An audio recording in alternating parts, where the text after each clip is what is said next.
Bismillahirrahmanirrahim. Assalamualaikum warahmatullahi wabarakatuh. Alhamdulillahirrabbilalamin. Wassalatu wassalamu ala asrafil anbiya wal mursalin. Wa ala alihi wa sahbihi ajma'in amma ba'du. Adik-adik, saudara-saudara sekalian, mahasiswa program studi Pendidikan Agama Islam, Institut Agama Islam Hamzan Wadi Nahdlatul Watan, Lombok Timur. Kita akan melanjutkan perkuliahan kita pada hari ini dengan mata kuliah telah kurikulum pendidikan agama Islam dengan submateri yaitu kurikulum pendidikan di Indonesia, itu perkembangan dan perubahan kurikulum dari tahun 1975 sampai 2013. Tujuan dari materi ini adalah mahasiswa diharapkan memiliki pemahaman tentang isi, muatan dan tujuan dari kurikulum dari tahun 1975, 1984, 1994, 2004, 2006, dan 2013. Itu yang pertama. Kemudian yang kedua, dengan materi ini, mahasiswa diharapkan memiliki pemahaman tentang bagaimana perbedaan dan perkembangan kurikulum di Indonesia. Baik, adik-adik sekalian, saudara-saudari sekalian, bahwa untuk kurikulum 1975, isinya atau fokus utamanya itu adalah bagaimana mengarahkan pembelajaran agar mencapai tujuan instruksional yang telah ditetapkan. Nah, kurikulum 1975 ini dengan pendekatan, yaitu pendekatan rencana pembelajaran sistem instruksional atau biasa kita disebut itu adalah RPSI, yang bertujuan untuk membuat proses pendidikan menjadi lebih terarah dan sistematis. Adapun tujuan dari kurikulum 1975 ini adalah agar hasil pendidikan dapat dirumuskan secara spesifik dan terukur dengan menggunakan tujuan instruksional khusus atau TIK sebagai indikator keberhasilannya. Pendekatan ini mengadopsi pendekatan berbasis sistem atau system approach yang memungkinkan setiap komponen dalam proses pembelajaran saling terkait dan bekerja sama untuk mencapai hasil yang optimal. Selanjutnya, kurikulum 1984. Apa isi dari kurikulum 1984? Yaitu berfokus pada pendekatan cara belajar siswa aktif yang bertujuan untuk membuat siswa lebih terlibat dalam proses pembelajaran. Isi kurikulum 1984 ini dirancang agar materi pelajaran tidak hanya disampaikan secara pasif, tetapi juga mendorong keterlibatan aktif siswa dalam setiap tahapan pembelajaran. Tujuan utama kurikulum 1984 ini adalah mengembangkan kemampuan berpikir kritis dan meningkatkan partisipasi siswa secara aktif dalam kegiatan belajar. Pendekatan yang digunakan menekankan pada belajar aktif dan pengembangan keterampilan proses, sehingga siswa lebih mandiri dan memiliki keterampilan untuk memecahkan masalah secara praktis. Sekali lagi bahwa kurikulum 1984 ini dengan pendekatannya itu adalah pertama siswa kita belajar aktif, yang kedua pengembangan keterampilan proses, sehingga tujuannya siswa lebih mandiri, lebih terampil dalam memecahkan segala persoalan atau masalah. Selanjutnya, adik-adik saudara sekalian, untuk kurikulum 1994, jadi kurikulum 1994 ini itu dirancang dengan fokus utamanya adalah perbaikan materi dan metode pembelajaran agar sesuai dengan perkembangan zaman. Isi kurikulum dari tahun 1994 ini adalah mencakup pembagian materi dalam beberapa bidang studi dan jenjang pendidikan yang disesuaikan dengan kebutuhan masing-masing tingkat. Ini tujuan atau isi dari kurikulum 1994. Kemudian kalau tujuan kurikulum 1994 ini adalah tujuannya itu menyeimbangkan antara pengetahuan teoritis dan praktis dengan alokasi waktu yang diatur lebih struktur untuk setiap bidang studi. Ini tujuan dari kurikulum 1994 ya, sekali lagi. Jadi tujuannya menyeimbangkan antara pengetahuan teori dan praktis itu dialokasikan atau diatur waktunya lebih terstruktur dalam setiap bidang studi. Kemudian, pendekatan yang digunakan dalam kurikulum 1994 ini yaitu perpaduan atau kombinasi antara pendekatan berbasis materi, content based, dan pendekatan berbasis proses yang memungkinkan siswa tidak hanya memahami isi pelajaran, tapi juga terlibat aktif dalam proses pembelajaran sehingga terjadi kesinambungan antara materi yang disampaikan dengan proses yang dilaksanakan. Selanjutnya, kurikulum 2004 atau yang sering disebut dengan kurikulum KBK atau kurikulum berbasis kompetensi. Apa isi dari kurikulum 2004 ini? Yaitu berfokus kepada kompetensi siswa sebagai acuan utama dalam proses pembelajaran. Setiap materi pelajaran disusun berdasarkan kompetensi dasar yang harus dicapai oleh siswa di setiap jenjang pendidikan. Sehingga tujuan pembelajaran menjadi lebih terarah dan jelas. Kurikulum ini bertujuan untuk mengembangkan kompetensi siswa secara terukur dalam 3 aspek, yaitu aspek kognitif, aspek afektif, dan aspek psikomotorik. Ini tujuan dari kurikulum 2004 ini yang berbasis kurikulum berbasis kompetensi.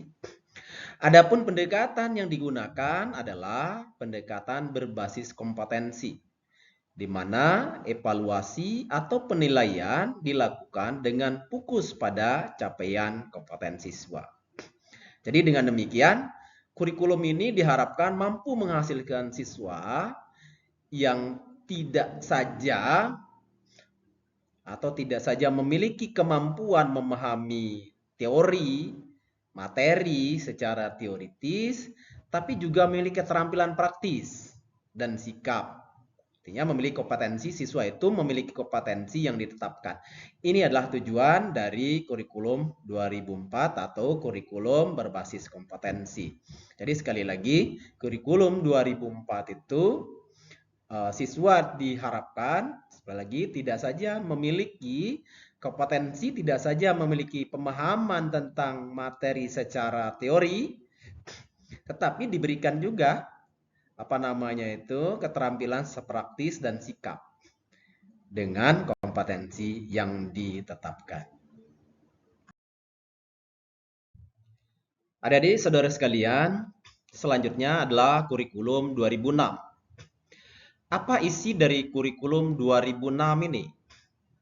Jadi kita lihat dulu seperti apa kurikulum 2006. Jadi kurikulum 2006 ini atau yang sering kita sebut dengan kurikulum KTSP atau kurikulum tingkat satuan pendidikan.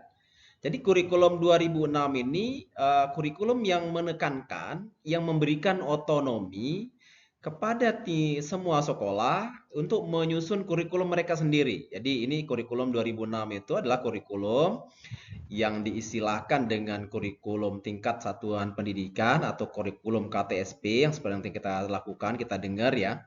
Nah, kurikulum ini yaitu kurikulum yang berusaha memberikan otonomi, kebebasan, keleluasaan sekolah untuk menyusun kurikulum mereka sendiri. Nah, ini kurikulum 2006. Apa fokusnya? Jadi sekali lagi, fokus dari kurikulum KTSP itu adalah memberikan kebebasan kepada setiap sekolah untuk merancang kurikulum yang sesuai dengan karakteristik, sesuai dengan kebutuhan, sesuai dengan potensi lokal yang dimiliki. Artinya bahwa muatan kurikulum itu menjadi lebih relevan bagi siswa karena disusun berdasarkan kondisi, situasi, dan kebutuhan masing-masing daerah. Ini kurikulum 2006. Kemudian adapun tujuan dari kurikulum 2006 ini adalah memberikan fleksibilitas kepada sekolah atau satuan pendidikan untuk mengembangkan kurikulum yang lebih fleksibel. Fleksibel dalam artian sesuai, relevan dengan lingkungan sekitar, kontekstual, dan ini artinya bahwa di kurikulum 2006 ini atau kurikulum KTSV ini adalah kurikulum yang sifatnya desentralisasi atau kurikulum yang diberikan kebebasan kepada satuan pendidikan atau sekolah untuk menyusun kurikulum berdasarkan kontekstual atau berdasarkan situasi kondisi di mana terselenggaranya proses pembelajaran atau proses pendidikan tersebut. Selanjutnya adalah kurikulum 2013. Kurikulum 2013 ini, kurikulum 2013, apa isi dari kurikulum 2013? Isinya, kurikulum 2013 memiliki fokus utama pada pengembangan kompetensi siswa dalam 3 aspek, yaitu aspek sikap, aspek keterampilan, dan aspek pengetahuan. Muatan kurikulum 2013 ini dirancang untuk mengintegrasikan, memadukan, atau merelevansikan pendidikan karakter secara menyeluruh dan menerapkan penilaian autentik yang mencerminkan kemampuan siswa secara nyata atau penelitian yang secara real, secara nyata itu yang diberikan kepada siswa. Kemudian tujuan kurikulum ini adalah membentuk generasi yang berkarakter kuat serta memiliki kemampuan berpikir kritis, kreatif, dan mampu bekerja sama dengan baik. Ini adalah tujuan dari kurikulum 2013 atau yang sering kita sebut dengan K13. Pendekatan yang digunakan di dalam kurikulum 2013 ini adalah pendekatan saintifik yang mendorong siswa untuk mengamati. Yang pertama ya, pendekatan saintifik itu adalah pendekatan siswa mengamati. Yang kedua, siswa bertanya atau menanya. Ketiga, pendekatannya siswa itu mencoba, menalar, melogikakan, dan menyampaikan hasil belajar mereka atau mengkomunikasikan hasil belajar mereka. Ini dari pendekatan dari kurikulum 2013. Adapun penilaian dalam kurikulum ini yaitu berorientasi pada proses. Artinya adalah proses pembelajaran. Penilaian itu dilakukan, tadi saya sampaikan adalah penilaian yang sifatnya autentik atau penilaian yang berorientasi pada proses. Sehingga setiap tahapan perkembangan siswa dapat dipantau dan diapresiasi sesuai dengan kemajuan belajar mereka. Artinya bahwa penilaian yang dilakukan pada kurikulum 2013 ini adalah yaitu penilaian berdasarkan proses. Artinya proses pembelajaran ketika itu terjadi ya. Jadi seorang tenaga pendidik, seorang guru itu memberikan penilaian terhadap proses pembelajaran. Sehingga dapat diketahui tahapan perkembangan siswa itu dapat diamati, dapat dianalisis, dapat dipantau, kemudian diberikan semacam apresiasi. Apresiasi ini terhadap kemampuan belajar siswa baik dalam bentuk reward ataupun punishment. Penghargaan ataupun sanksi terhadap kemampuan belajar mereka. Adik-adik saudara sekalian, sekarang kita lihat apa perbandingan dari kurikulum dari tahun 1975 sampai 2013. Ini perbandingannya. Kita lihat fokus utamanya ini, kemudian pendekatan utama dari masing-masing kurikulum ini. Kemudian ada muatan apa di dalam kurikulum. Sekarang kita lihat 75 pada tahun 1975. Fokus utamanya adalah tujuan instruksional. 84 CBSA yaitu cara belajar siswa aktif. 94 adalah penyempurnaan materi dan metode dari kelanjutan dari CBSA ini. Tapi nanti kita lihat di pendekatannya adalah keterampilan proses.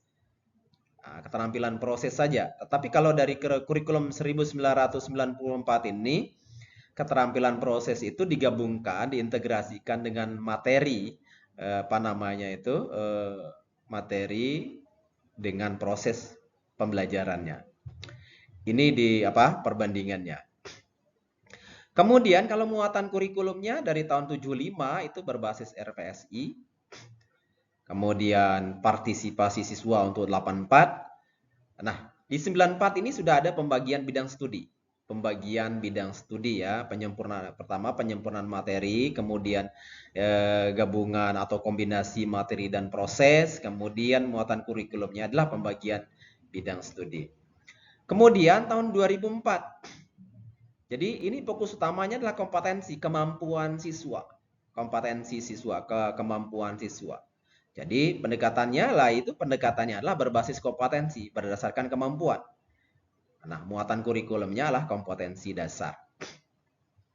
Ini kalau 2004. 2006 itu fokus utamanya adalah otonomi sekolah. Sudah mulai ada semacam desentralisasi. Jadi ini ada desentralisasi, otonomi sekolah, desentralisasi sudah beranjak bahwa sekolah itu sudah merancang kurikulumnya sendiri berdasarkan kebutuhan. Jadi berdasarkan desentralisasi, berdasarkan situasi kondisi di mana terselenggaranya pendidikan tersebut atau proses pembelajaran itu. Muatan kurikulum dari 2006 ini adalah kebutuhan siswa. Ini berdasarkan kebutuhan siswa ya. Kemudian kurikulum 2013 atau K13 yang sering kita dengar ya, kurikulum K13. Itu fokus utamanya adalah pengembangan karakter seperti yang Bapak sampaikan tadi, karakter sikap, keterampilan, pengembangan karakter sikap, keterampilan dan sebagainya dan proses ya. Kemudian pendekatannya adalah saintifik. Pendekatan saintifik itu yang saya sebutkan tadi adalah bertanya, bernalar, mencoba, menelaah dan sebagainya.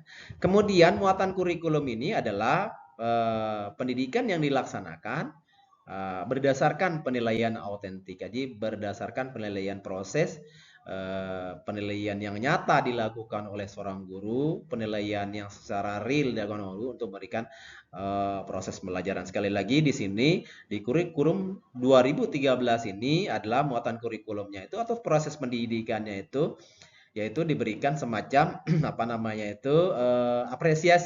apresiasinya itu terhadap kemampuan siswanya itu, keberhasilan siswa itu dalam bentuk reward dan punishment. Jadi ada semacam penghargaan dan ada semacam sanksi ketika proses pembelajaran itu tidak tercapai. Yang terakhir adalah kesimpulan dari kurikulum 1975 sampai kurikulum 2013 ini, kita dapat simpulkan bahwa yang pertama bahwa kurikulum di Indonesia mengalami perubahan yang menyesuaikan kebutuhan masyarakat dan perkembangan zaman. Jadi kurikulum di Indonesia itu sudah terjadi perubahan sebanyak 12 kali sampai sekarang ini, sampai pada kurikulum Merdeka, Kumer ya, kurikulum Merdeka itu sudah terjadi perubahan kurikulum itu sudah 12 kali. Artinya bahwa perubahan kurikulum itu adalah kurikulum yang berusaha menyesuaikan terhadap kebutuhan masyarakat, tuntutan masyarakat, kebutuhan siswa, kebutuhan teknologi, kebutuhan globalisasi dan sebagainya. Dan yang tentunya yang terakhir adalah perkembangan zaman. Ini yang pertama, kesimpulan yang pertama. Kemudian yang kedua, kesimpulan kita dari kurikulum yang berorientasi instruksional ya, kemudian hingga berbasis karakter dan kompetensi sampai pada kurikulum 2013. Jadi kurikulum RVSI, CBSA, berbasis karakter dan berbasis kompetensi. Ini yang kedua, kesimpulan kita yang kedua. Kemudian kesimpulan yang ketiga adalah tujuan utama adalah membentuk generasi yang lagi kompeten, generasi yang memiliki kemampuan, generasi yang memiliki karakter, generasi yang memiliki watak, ya, watak, sifat, tabiat yang sesuai dengan hasil yang ingin dicapai di dalam sebuah kurikulum itu. Dan generasi itu, generasi yang memiliki potensi, generasi yang punya karakter, watak, dan sebagainya akan siap menghadapi tantangan global, tantangan informasi, tantangan komunikasi, dan perubahan-perubahan zaman yang sedang dilakukan. Apalagi sekarang dengan revolusi industri yang sering kita dengar pada saat ini. Baik, itu saja yang bisa Bapak sampaikan terhadap materi kita dengan subtema perkembangan dan perubahan kurikulum di Indonesia dari tahun 1975 sampai 2013. Selanjutnya kami minta kepada adik sekalian atau saudara sekalian untuk memberikan tanggapan atau memberikan sebuah kesimpulan, pemahaman terhadap apa yang Bapak sampaikan, materi-materi yang Bapak sampaikan tadi. Terima kasih. Assalamualaikum warahmatullahi wabarakatuh.